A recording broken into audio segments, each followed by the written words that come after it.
في الفيديو ده ان شاء الله هنتكلم على تربية الحمام اللاحم الفرنسي او الحمام اللاحم الفرنساوي بالتفصيل. هل مشروع الحمام اللاحم الفرنسي مربح ام لا؟ اول حاجة يا جماعة، مشروع الحمام او مشروع تربية الحمام اللاحم الفرنسي اصبح من اهم المشاريع الانتاجية في الدواجن، حيث أن الحمام اللاحم الفرنسي به من المميزات التي تجعله أفضل نوع حمام يربى بغرض أول حاجة إنتاج الزغاليل واللحم، كما إنه أفضل من تربية الحمام البلدي وأنواع أخرى. يعني الحمام البلدي عمره ما يجي قده، ولا أي حمام هيجي غير الحمام التقايل زي الروماني وزي الكينج، بس دولت قليلين قوي في الإنتاج. الحمام اللاحم الفرنسي اعلى في المستوى الخصوبة، يعني في الخصوبة كويس جدا، بيجيب لك الزغلولون ما شاء الله في صحة جيدة، والانتاج حيث ان ينتج حوالي في السنة من 8 ل 9 عشوش، يعني ما شاء الله يطلع لك على 16 يوم او 17 يوم الفرخ يقعد مثلا بسم الله ما شاء الله 28 يوم وتذبح منه وتبيع منه. يعني نقول توتال شهر ونص، شهر و10 ايام من بين التحضير لغايه ما يطلعوا الزغلولين عمر 25 يوم، يعني ما شاء الله في الحدود دي 25 23 24. بسم الله ما شاء الله. وانت يعني هتذبح يعني على الاعمار دي، بس الافضل الذبيح بيبقى عمر شهر 27 يوم 28 يوم. طبعا في العام وزن الزغاليل اللحم الفرنسي تكون اكبر من كيلو، يعني بتعدي الكيلو، ممكن تبقى كيلو 100 جرام، كيلو 200 جرام، خلاف حمام الاسواق زي الحمام البلدي الذي لا يزيد اي شيء عن 500 جرام مثلا. كبيره جزء الحمام البلدي 500 جرام 600 جرام، ما يعديش عن كده، انا كنت بربيه وعارف.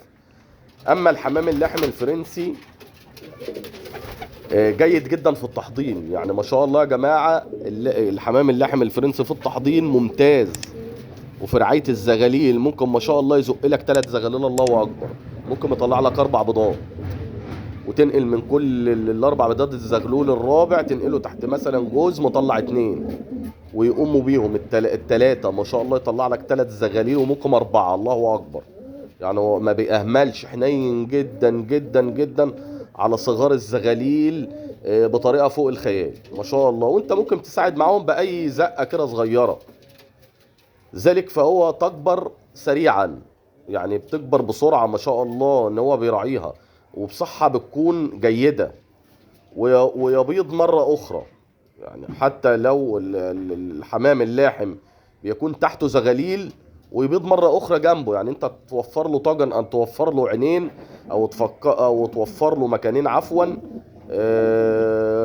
ويبيض تاني، ولا ينتظر حتى يتم أخذ الزغاليل. يعني ما أنت لو ما خدتش الزغاليل هو ما بينتظرش إن أنت تاخدها، هو بيبيض جنبه، هو بيلحم العش في العش، دي حلاوته، يعني حلاوة الحمام اللاحم. الفصيلة بتاعته الفرنسية أو فرنسا ما عملته من حيث اللحم والإنتاج، إن هو ما يقفش إنتاج، مكنة شغالة، بس مش مكنة شغالة إن هي بتطبع على طول حمام، لا، لازم تحط إيدك برضو معاه. اهتمام بالكلفة المتنوعة، اهتمام بالتحديق، اهتمام بالأملاح المعدنية، اهتمام بالفيتامينات، كل دي عوامل مهمة. يا ريت لو انت وصلت لغاية الفيديو من لغاية هنا ترزعنا اللايك الجميل، ولو ما مش مشترك عندنا في القناة يشرفنا اشتراكك عشان نكبر بيكم يا أحلى عيلة أبو شام على قناة اليوتيوب. تمام. واحنا وصلنا اللي هو ما بنتظرش حتى يتم أخذ الزغاليل. بداية مشروع تربية الحمام اللاحم الناجحة يا جماعة، عشان نبقى صراحة كده مع بعض، يجب اختيار المكان الجيد، يعني لازم أن تكون عندك مكان جيد ومكان كويس لبداية مشروع تربية الحمام اللاحم، عشان ان انت تاخد منه انتاج كويس وممكن تستغل اي مكان عندك في البيت حيث ان تستطيع استغلال الاماكن المتوفره. ممكن تربي في بلكونه، بس هتربي في بلكونه لسلكات 60 في 60 عشان يتكاثر ويبقى الخصوبه كويسه وينتج عندك بشكل ممتاز وتعرف تاخد منه انتاج. وطبعا تعمل رف فوق ورف تحت للزغاليل واللي هو يحضن البيض تحت منه. تمام. لا تنسانا انك